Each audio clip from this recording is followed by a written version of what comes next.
to another edition of Entertainment Talk with Claypool, the show where we bring in guests and celebrities from the film, television, and music industries. We hope that you're enjoying the episodes that we have streamed thus far, and hope that you will follow us, subscribe to our channel, and always be looking for a new edition that will stream each and every week. Today we have a very interesting guest, someone that I actually discovered by the studio I use for this show. When I leave, he comes in, and didn't know till after a few months that this gentleman is actually a Grammy winner.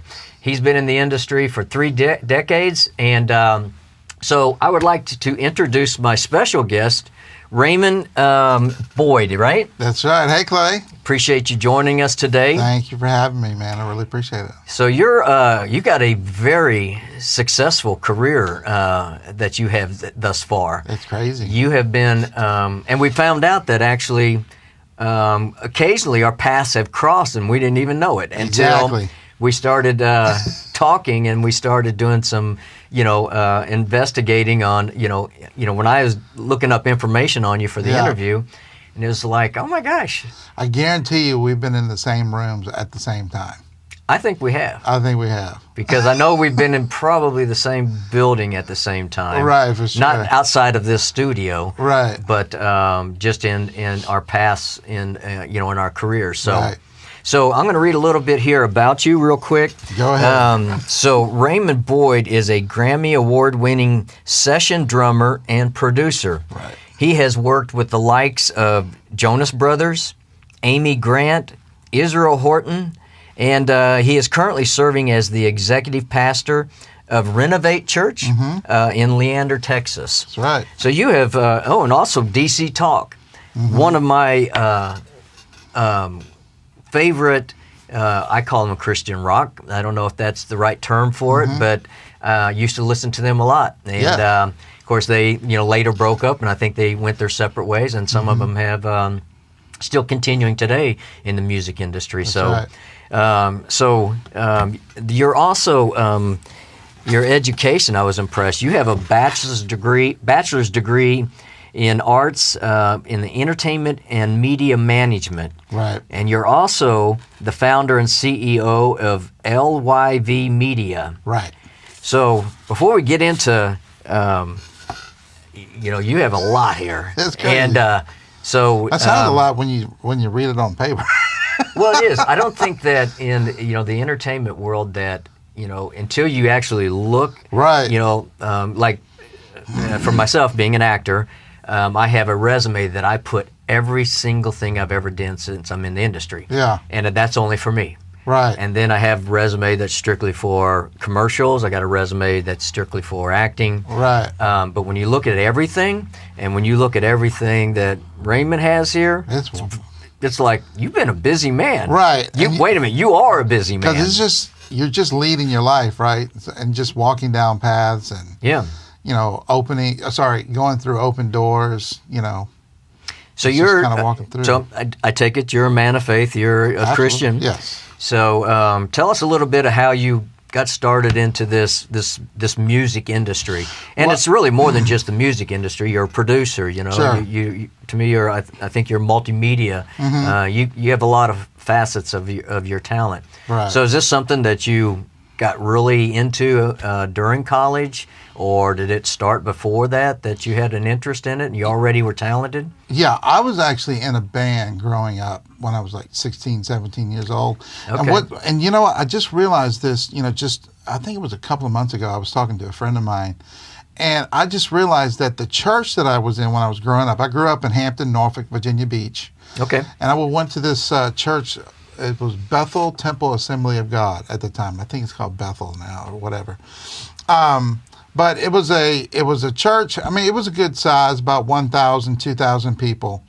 But what was crazy was just the talent pool that was in that church, and even the talent pool in that area to this day. Like across if I went to Virginia Beach, what's his name? I forget. Teddy Riley, who was a huge producer, like Michael Jackson. Okay. I mean, tons of Whitney Houston. I mean, tons of folks.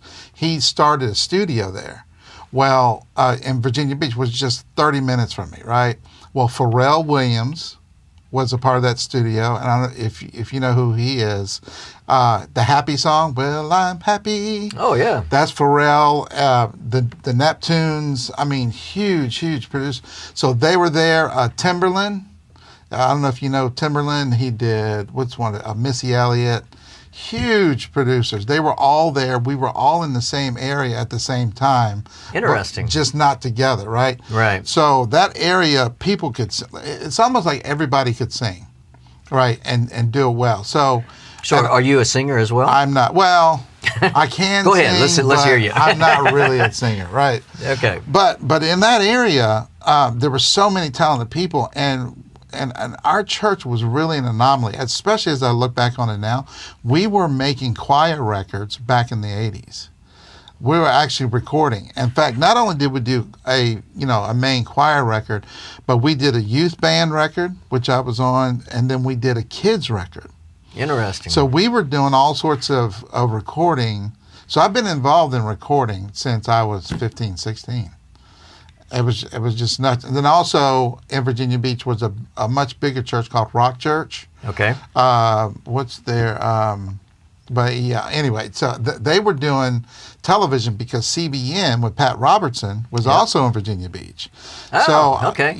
We were doing records, we were doing television shows ever since I was 14, 15 years old. So that's really where I got my first taste of it, was just my life growing up in Virginia Beach. And when you're younger, you're like you're just like a sponge. Exactly. And so all the technical aspects. It attaches. Exactly. All the technical aspects, all the musical aspects. I mean, it's just crazy as I look back on it. Did you really think during that time that this is what you wanted to do the rest of your life? You know what? Because I mean, you got 3 decades. That's honestly, not the rest of your life, but that's you still probably got another 3 decades ahead of you. But yeah, I knew at 12. I had a real encounter when I was 12 around playing the drums, and I mean, I didn't know it would turn into everything it's turned into, obviously. Yeah. But I knew at 12 that this is what I wanted to do, for sure. So at 12 was you, so let's talk a little bit about musical instruments. Yeah. So drums. Drums. Is that the main instrument for you? Do you have other instruments that you're skilled or talented in? Yeah, I can play piano, but drums was the gateway drug. That's interesting. Drums was the gateway drug. So that's the one I'm the most the most talented at. Okay. As far as just drumming, right? Yeah. That's my main first instrument, and then piano is a close second, and then probably singing is a third. Okay. So that's kind of how that breaks down. Yeah, I remember. I'm far from what you are in relationship to the music industry, but when it comes to a drummer, the drummer that I just remember the most from was I used to listen to rock and roll back in the 70s. Yeah. And there's a group called Rush. Yeah. And the drummer for Rush, Neil. Oh, he was phenomenal. Beast. But so maybe you can for our viewers and listeners educate us a little bit about just the drum arrangement, because I see drummers and they have, I don't know the names of the toms and kick drum. But then, like I was talking about with the drummer with Rush, he's like in a whole circle of stuff. It's unbelievable how much he has around him. Yeah, I never ever went that big. In fact, the more I did, the smaller my drum kits got for some reason. Oh, really? Yeah, for sure. Especially in the studio, you don't need all that unless that's part of your sound. You know what I mean? Oh, excuse me. But unless it's part of your sound. But Neil was so proficient. In fact, by the time he passed on, he was in a completely 360. So, and at a certain part, I think in the 80s, or at least the late 80s, he'd have an acoustic set in front of him, and then right behind him was a whole nother electronic set. Oh, he was so experimental. I never got that crazy with it. I'm more of a what they call meat and potatoes type drummer. Okay. So, but it does the job. It does the job, exactly. You know?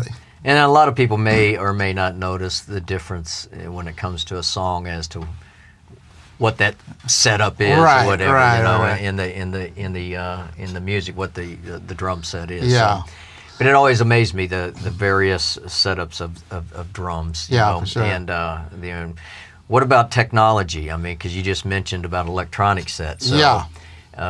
Is that dominant nowadays? Absolutely. Like it is the end all be. I mean, all the electronics, all the sampling, all of the, obviously MIDI is an older protocol, but it's still, how you can control other keyboards from the computer. Yeah. And all that. So, and that was the other thing that was totally wild in just my growing up. My mom actually worked for NASA.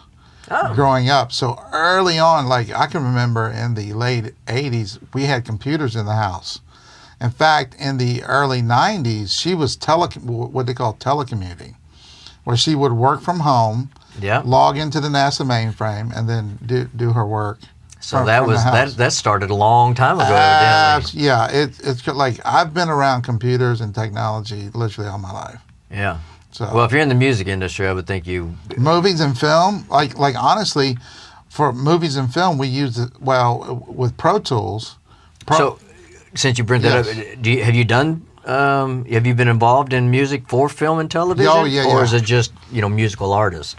Oh, no. I've done like underscoring for smaller films and just little things like that. Okay. Yeah. Interesting. For sure. So, we actually use the same... it's called Pro Tools, on the music side, but it's a part of Avid, and Avid is one of the main editing softwares for film and television. Oh no. Yeah. Okay. Yeah, and that's my apologies. That's not something that I do. Okay. So I'm like, that's okay. Interesting terms, but I'm sure some of my viewers and listeners know what you're talking about. Yeah, for sure. Yeah, they'll know for sure. But yeah, all of the. I mean, if you look at someone editing the sound on film and television, it's the exact same software as that we use on Pro Tools on the music side. Interesting. Yeah, it's crazy. How long does it take to? So are you a writer? Yes. So from writing to creating the music to putting it on a film or an album. Yeah. What are we talking? Is that is that a year process? No. Probably if you were just working on it like a normal work day, like probably 10 hours a day, 5 to 6 days a week, you could probably get done a 10-song record in about 4 or 5 months. Okay. Yeah. Yeah, it seems like a very difficult task. That's assuming you know the songs and they're good. Yeah. Well, I hear of stories of artists that I was on a train and I was heading to New York and had this thought and wrote this song in 30 minutes, and it's like... And it won a Grammy. Yeah. Millions of dollars. Yeah, like, oh my gosh. Yeah. Interesting. It's like and those something do happen. Supernatural had to have happened. For sure. Yeah, I mean, for that to, in my opinion anyway. Yeah. And that happens. That does happen. So you are a Grammy Award-winning session drummer and producer. So tell me have you won more than one Grammy or? Well, I've got 3. 3 Grammys. Okay. And tell us about those. What that means for musicians or sidemen, or they call us sidemen. Like let's say for the Jonas Brothers, let's say they write a song, and then they call me in to play. I don't get the statue Grammy, but let's say that. Well, that ain't right. Well, let's just say let me go talk to him. Let's just say that wins a Grammy, right? Correct. What that means, since I'm a sideman on that project, then I get a certificate which says that I was on the project, and then I can say that I'm a Grammy winner for that project. That's how that works for us. Do they have so on the music industry, Yeah. in acting, we have IMDb, and that's where you basically, it's your digital resume, and you get credits for different projects. Is that is there that type of a Yes, it's called digital- allmusic.com. allmusic.com. Allmusic.com. Okay. You can go, pull up a project and then see all of the credits. But So, also, if the Is song, that can they find your entire digital Yes. resume there? they can see Okay. everything I've done. Also, another way to go around it, as far as more project basis, Wikipedia. So if you're on a project that's big enough, then that project will have its own Wikipedia page. Then then you'll scroll down and it'll say personnel, and you click on that and it shows everyone who played on the project. Okay. Yeah. Interesting. You're out there, though, because I can definitely, when I did some research and I found you on some different sites, and one of them was, I was like, what is this site? Discogs? DISCOGS. Never heard of it? No. So this is, I mean, your whole resume is on there. Ah. Yeah, it's right here. So, There's my picture and everything. yeah, it's called Discogs, and I was like, I had never heard of that. And that's why I asked you the question, Oh my whether it gosh. was something related to like an IMDb. Yeah. So I'll charge you only $100 for this. Finding your, it's amazing sometimes how Wow, they've got everything. on yeah, there. how you Even market the- it out there. They even have the Christ for the Nations Yeah, records on here. That's weird. yeah. Again, impressive, Prince of Egypt soundtrack. So tell us a little bit about. No. I just I'm learning about you, and you're learning about you. Right. It appears. Wow. So, yes, exactly. So tell me about Michael W. Smith. M-Dub. You basically worked with Michael W. Smith and toured with him for 20 years, yeah, maybe? about 20 years. On and off for towards the end there for 20 years, but I think it was a good 12, 15 years straight. Okay. That's where our paths crossed also, because Yeah. I went to a Michael W. Smith and Amy Grant concert. Which one? It was in Kansas City. Okay. Don't even recall the year. Well, it would be somewhere between 1987 and 1990. Okay, that was before me. That was before you. Yes. Okay, well, I'll still give you credit for being there. I appreciate it. I jumped on board around 96. Okay. Was my first year with Michael. My first year, I played keys, percussion, and sang background vocals. Interesting. And I didn't switch to drums until the next year. Interesting. But Yeah. your strongest skill was the drums. Correct. Interesting. Isn't that weird? That's kind Had to wait till that position opened up? Yes, for the most part, yes. Okay. Yeah, then I switched over. So did you tour as far as on a tour bus or? Yeah, tour, y'all, I was spoiled. my first main gig was Michael W. Smith That's on a tour bus. That's at the top. and private jets. I mean, it was Really? It was crazy. Like I didn't do my laundry for like 4 months. Like Oh. they do your laundry for you. I've got a Really? drum tech. Like I never set up my drum set for the first couple of years. Wow. Actually, anytime I was out with Michael, I didn't have to set up. We had what they call backline techs. Yeah. So that was a lot of fun. Yeah. Yeah, you definitely spoiled. Got spoiled because then I would come home and I'd do my laundry. My wife would be like, "What are you doing? You need to do your own laundry."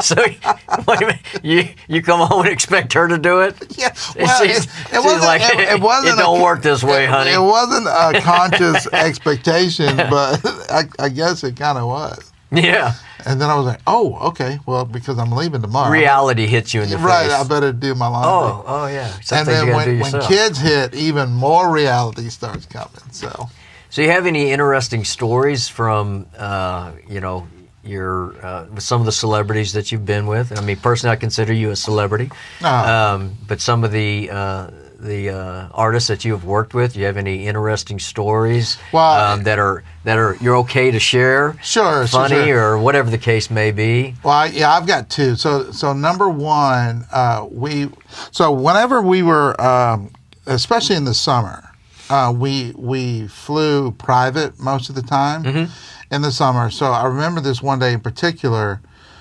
They just told us, "Hey, we need to leave earlier, so Will's up at 3 p.m. instead of our normal 4 or 5, right?" And so hey, so where are we going? Well, just kind of get on the plane and just, Oh, not telling you where you're going? Yeah. This twice that this happened. It's crazy. So we get on the plane and then we fly, and I think it was somewhere in Florida. And so we land. Michael was the first off, and then when I get out, Jeb Bush is standing there. President Bush's brother. Well, depending on which one you're talking about, but Jeb Bush was there, and I was just kind of looking up at him, just like, this is so bizarre. So they didn't tell us. So we ended up going and having dinner with him. Excuse me. Yeah, we ended up leaving at the airport and going to have dinner with Jeb Bush, and I was just like, this is really cool. Yeah. So he was the governor at that time. Yes, he would have been the governor of Florida. So Michael's really close with the Bush family, so that's why. That's interesting. Pretty wild. Interesting, because we actually just a few weeks ago interviewed President H.W. Bush's personal photographer. Oh, very cool. And I think he was with President Bush for 12 years. Yeah. Because he was vice president for 8 and then president for 4. So I think he was, photographer for him that entire time. Yeah. And super, super nice guy. Very amazing, story. And he was one that we had to cut this the show short because he has such interesting stories that.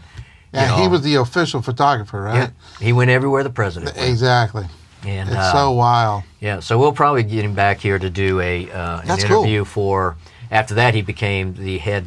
He had the head position with Disney. Oh, cool. So he has some really great stories there that we weren't able to get to. So So tell us a little bit about. And let me get this correct. Your company called LYV Media. Live Media. Live. That's right. Okay, because my next question, what is LYV? It just means live, and to be honest, why I spelled it that way, so I could get the URL. Okay. That's because LIV was taken, so I couldn't do it. So I was like, hey, why not LYV? Yeah. .com. You know what I mean? Yeah. So a lot of company names I think are made because of that. So, yeah. I thought it had some type. It was an acronym for, something. No, it just really means live. Honestly, life and live is just and living is just kind of a personal message of mine. Like, obviously I'm a Christian, and I believe that God breathed in us the breath of life and keeps us sustained that way.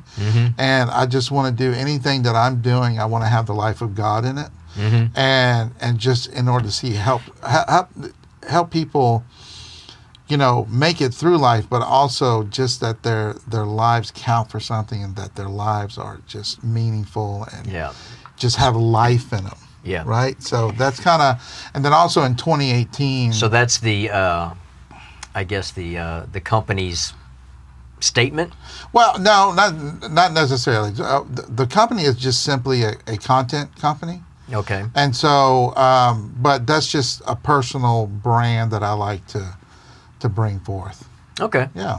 Well, we're going to take a short little break here. Let's for our sponsor. So we'll be right back. Have you discovered the Toasted Yolk Cafe, located at 14105 Ronald Reagan Boulevard in Cedar Park, Texas? Well, if you haven't, I would encourage you to come out and try our featured favorite Eggs Benedicts that we call the Arnolds. One of our favorites is the Southern Fried Arnold. Comes with 2 biscuit halves topped with 2 hand-battered chicken tenders, 2 poached eggs, and covered with country sausage gravy. Or try the West Coast Arnold. It is 2 English muffin halves topped with Cajun turkey, bacon, tomato, guacamole, 2 poached eggs, and topped with Cholula Ranch sauce. Or try the Alaskan Arnold. It's 2 English muffin halves topped with salmon, spinach, 2 poached eggs, and hollandaise sauce. And if that doesn't entice you, try our Southwestern Arnold. It comes with 2 English muffin halves topped with sausage, onion, jalapenos, 2 poached eggs, and queso sauce. And last but not least, the Classic Arnold, formerly known as the Benedict. It is 2 English muffin halves topped with Canadian bacon, 2 poached eggs, and hollandaise sauce. All of our Arnolds are served as a pair with your choice of hash brown casserole or grits. The Toasted Yolk Cafe at 14105 Ronald Reagan Boulevard in Cedar Park, Texas, where our slogan is, "It's never too early to get toasted at the Toasted Yolk Cafe." Well, welcome back. Once again, we are interviewing Raymond Boyd, Grammy award-winning artist in many facets.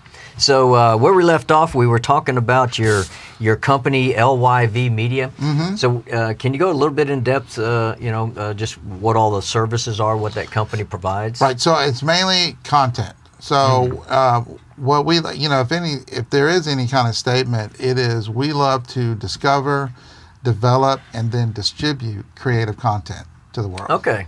That's what we like to do. So, and in fact, that's been a big part of my life. Like, I discover an artist, discover a song, discover a movie script, discover something, then develop it, get that process to where it's, releasable, and then distribute it to the world. That's what we do. And that's in all facets of... Absolutely. Whether that's music or film, television, whatever the case may be. Exactly. And how long has that been since you've had that company started? Well, it's kind of been going for over 10 years because it's a part of what I've been doing. So, and I do everything underneath that label. So... You have a team, I assume, that I've got a small team. Okay. Yeah, and then also I have folks from literally all over the world that I can call to do things, basically contract labor. Yeah. Yeah, that if I need to do a project, I can assemble a team pretty quickly. Well, that's part of being an entrepreneur or a business person, is that you surround yourself with the right talent. Exactly. And you don't necessarily need that talent, 40 hours a week. That's exactly you need right. them when you need them. That's right. Do contract or just a project based. And that's another part of it that I actually really love is the teamwork. Yeah. The camaraderie, bringing a group of, I don't know, in between, depending on the project, 5 to 10 people. Yeah. And I don't know, just the fellowship of it all, and just hanging out with your friends and doing awesome work. Yeah. Those are the things I really, really enjoy about the process. Just hanging out with people. Now, my people happen to be sickeningly talented, right? Well, again, it's like we just said, you're surrounding yourself with the skill set, that can do what you need to have done, and at the level and quality that you need it for it to be done. Exactly. So I like just the hanging out. I like to just kind of foster a family atmosphere whenever we're doing projects. So, and awesome. You're used to that, in the film and television world, I'm sure. Yeah. Because you're working a project for 4 or 5 months. Yep. You know what I mean? Then it's no longer about, and this is what happens with Michael, and quite frankly, all these celebrities that I've been able to hang out with. At some point they stop being celebrities, and hey, how's your family? How's your kids doing? Man, I'm having trouble with this, that, and the other, and one of my kids got in trouble at school. They become normal people. Yeah. Because that's really what they are at the end of the day. Yeah. They're normal people. We just happen to be in a crazy industry, but we're all just normal people, and we need those things. We need those normal interactions. Yep. Family and friends and concerns. Praying for people, walking people through very difficult circumstances. I'll never forget one of my road managers. At probably halfway into my time with Michael, lost one of his newborn sons, and just going to the funeral and praying with those folks. I mean, just you become a family over time for sure, and that's the part I absolutely enjoy, and I'm grateful for. Well, I think that part of being human is that we are created in a way that we're meant to love, and we're meant to be loved. Right. And we're also meant to provide service to others. And that's what you do through your ministry, through your music. Yes. I call it a ministry because most of your stuff has been faith-based. Yes. But it provides, I would want to call it medicine to the soul. Sure, for sure. Because music it enters, our inner being, and we can relate and connect to it. And sometimes it speaks to us and changes our lives. Yeah. Exactly. And so with that, let's lead into the next phase of your many facets of life. Yeah. Is you are currently serving as the executive pastor of Renovate Church. Right. So how did that come about, and how do you? Is this something a little bit more recent that came about because of your? You was touring for 20 years. Yeah. So what happened? At the end of the day, what I do is I bring a team together, and we produce, whether it might be events or projects, or whatever that might look like, right? And so with the church, it's really not. I'm doing the same thing I've always done. Just the church at the time is the medium. Okay. If that makes sense. Yeah. So producing a service, producing, different events at church, all those types of things. So that's why I am I oversee worship, and then the tech team, helping with marketing and promotion. So it's all the same thing that I've just been doing. I'm just, right now helping, Renovate Church and really helping push that vision forth in the city, and also wanting to see things break through as a church in the city. Yeah, the church is definitely not the brick and the mortar. That's right. The church is the people. Right. And the people take the church to the streets. Right. So you've been to church for many years. Oh yeah. And here's another thing a lot of people may not know about me. You're exactly right. Like I told you at the beginning of the podcast, I've been in church working on projects since I was 15 years old. And I'm still here pretty much doing the exact same thing. And I've just over the years helped different churches. Yeah. So that's kind of, it was going to be Lakewood at some point. Yeah. But, that changed. In fact, I did help because I played on one of the projects with Israel. On one of their albums? Well, no, I didn't. I did more of the television stuff. Israel Horton and New Breed? Or was it a solo? Or just? Well, it was just Israel. Okay. And Israel was asked to do the theme song. And that's where the Champions theme song came from Israel. And I got to play on that project. So. Yeah. I'm not sure. I haven't watched Lakewood Church in a while on TV. Is it still the same theme song? No. Because they tend to change every so often. It used to be. But dude, it was there for about 10 years. Oh yeah.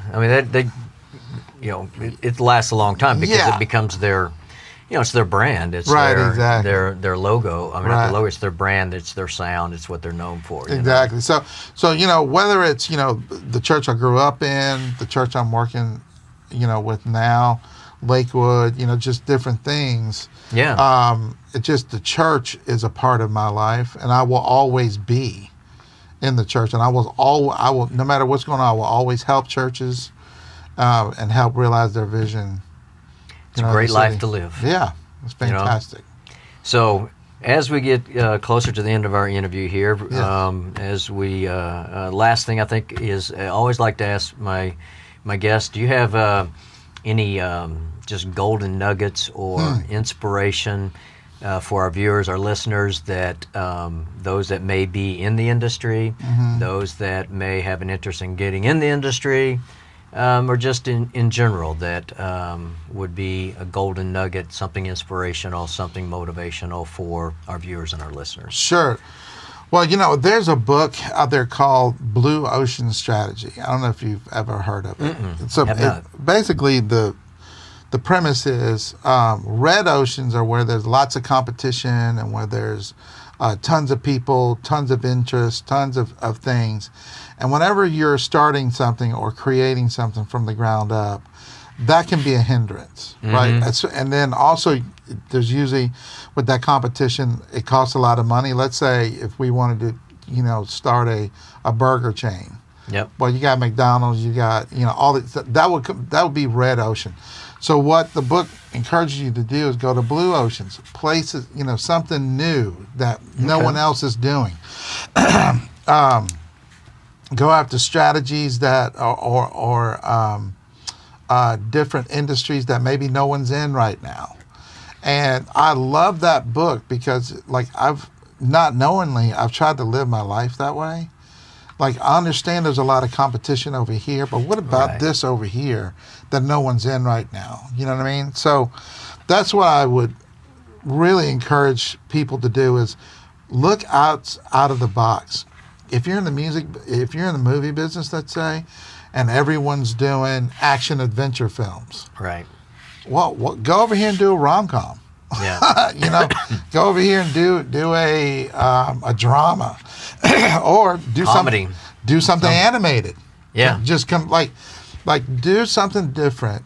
That's number one, and then on the heels of that, number two is be true to yourself and be your own person. Yeah. You don't have to follow the crowd, and I totally understand the pressures and all those types of things. But man, you live your life the way that God intended it to be. Like I believe that everyone truly has I don't want destiny is too much of a big word for this. What I'm saying, but there is a path. Yeah. That I think that everyone truly has, and a uniqueness. Yeah. And so what we need to hear is your voice. We don't need to hear this other person and then you mimicking them. Right. We need you. We need what good. God like has placed in your life, in your heart, and the vision that God has given you. That's what we need. Yeah, I think there's a lot of copycatting, so to speak. Exactly. So much of it is like, I've heard that, I've seen that, and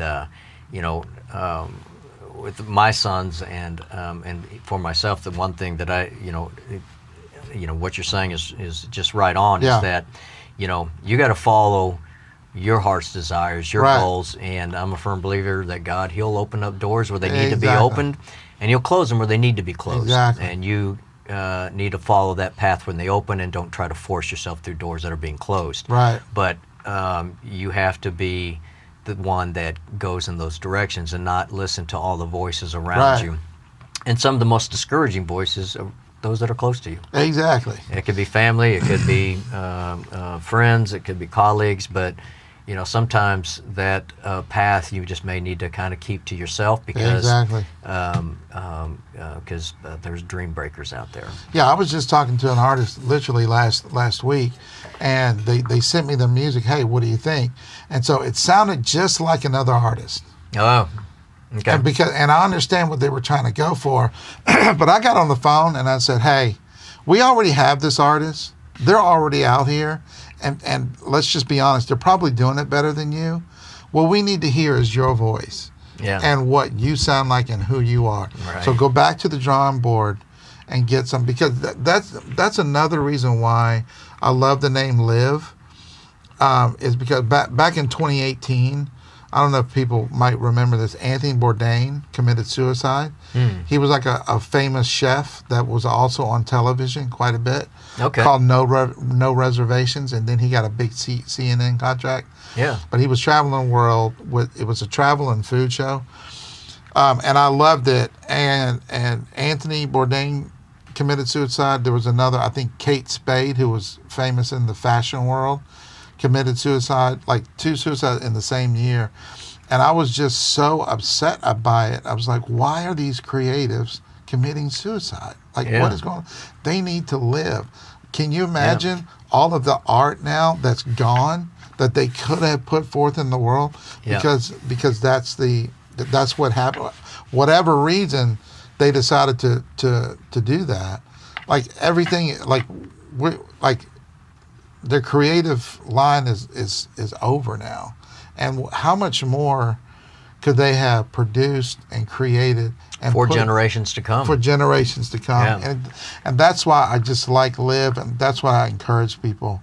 Man, God has put something uniquely in you, and this world needs it. Who knows? Right. You might have an idea that could change the world. Or change a life. Or change someone's world. Yeah, exactly. And one way or the other. But we need that creativity. We need those ideas. We need those people. Well, Raymond, I can't say enough how much we appreciate having you on the show. Absolutely. And you're inspiring, and I encourage you to continue with your journey because you've blessed a lot of people, and I know that it's a big world out there, and people need to continue to hear. So with that, we're going to close like we always close each and every episode, is that great it is to dream the dream when you stand in youth by the starry stream, but greater it is to fight life through and say at the end, the dream is true. Keep pursuing your dreams. We'll see you next time on Entertainment Talk with Claypool.